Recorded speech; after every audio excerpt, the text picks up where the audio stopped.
fishing adventure, saving lure and land the grouper fish.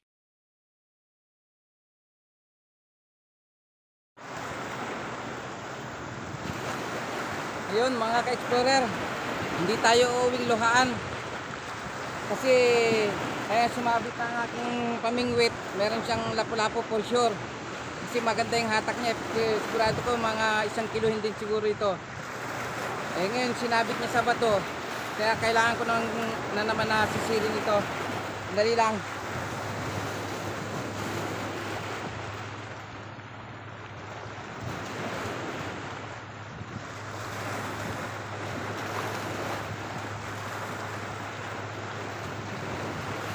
Ito nga pala, laking tulong sa akin to, oh. Kasi every time na sumabit talaga kailangan kong sisirin eh. Sayang kasi ang lure. Kapag pinutol ko, kukunin ko, baka makawala na rin yan kasi sinuksok niya sa sa bato. Kailangan kong kunin.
Ayun o, mga ka-explorer, sabi ko na eh, lapu-lapu yun eh.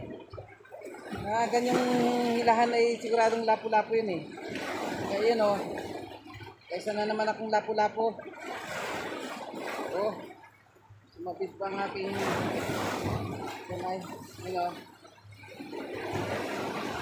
nakakauwi na. Pwede na ito. Pwede na o. Kalahating kiluhin lang pala to.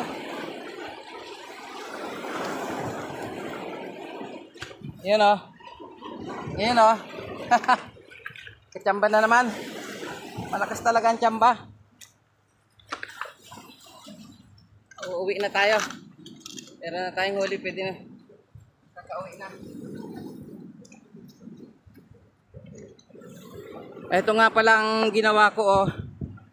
Yung aking fishing rod, pinatungan ko ng bato para itong aking linya ng pamingwit ang magiging guide ko pabalik, para kahit hindi ako nakatingin sa tabi, alam ko kung saan ako pupunta. Kasi minsan malakas ang agos, tulad ngayon malakas ang agos, so kailangan kong itali talaga ang aking fishing rod. So ang pag-technique naman dito para hindi maputol, dahan-dahan lang, basta wag bibitawan ng linya na ito. Ito yung magiging guide mo patabi eh. Kahit hindi ka nakatingin, magiging guide mo ito sa ibig kong sabihin, kahit hindi ka nakatingin sa tabi, okay lang kasi magiging guide mo ito pabalik. Ayun o, tinabunan ko na ng bato para siguradong hindi matatanggal. Tapos yun o, ganyan ginawa ko. At aking tatanggalin natin. Malakas ang alon sasabit-sabit siya sa bato. Hindi ako pinahirapan ng lapu-lapu ng motor natin.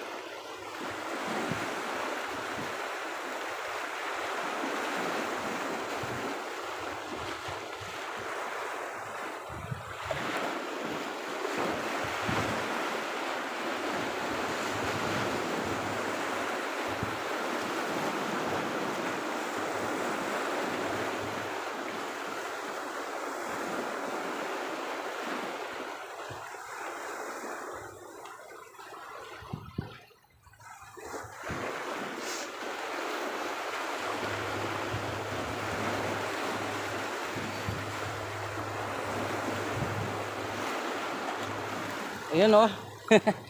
Okay naman pala ang tama nyo, hindi talaga matatanggal. Tapos andasta na baga. Ayun oh. Hindi naman basta-basta matatanggal pala eh. Ang ganda ng pagkakasabit niya oh. Pero kung sa bibig siya talaga na ano, nasabitan, ano yan eh, susunod ka agad eh. Pero pag yung mga ganito talagang ilulubog pa niya sa bato. Yan oh.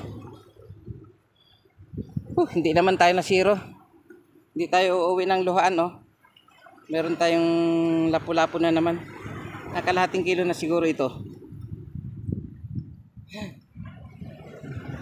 Maigi na ito sa wala. Ayan o.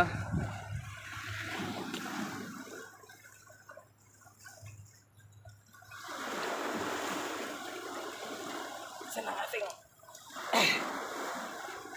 Yun. Patay na naman eh.